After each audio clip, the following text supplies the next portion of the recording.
the no-growth people. But I'd add as a corollary to that, you have to get population under control as well, because if you look at it in sheer economic terms, how can you sustain increases in per capita income at a time when you have rising population without rising economic growth? Whereas if you have a declining population, which is what I would aim for, then of course even a stable economic growth situation will give you increases in per capita income.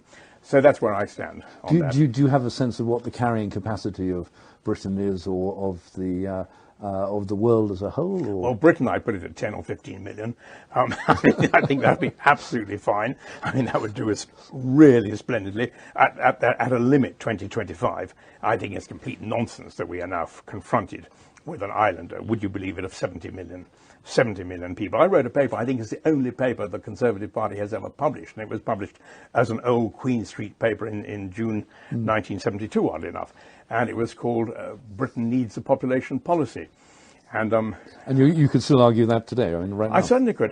But what has happened, of course, is that we have all been, as it were, shunted off course by what you might call the rise of political correctness, because you can't talk about this now without being saying you're anti-feminist, because you're telling women what to do with their bodies, or you're racist, because you're saying it's the browns and the blacks and the yellow races who mustn't have, or you're a left-winger, because you're trying to get at the capitalist society. So it's a very, very difficult one now, and I would say that at the very least, the governments of the world have to start talking. The government of this country has to start talking seriously about immigration, because if you look at the rise in Britain's population now, you will see that, as it were, there is a really serious differential in the fertility of the immigrant population to the fertility of what you might call the indigenous population.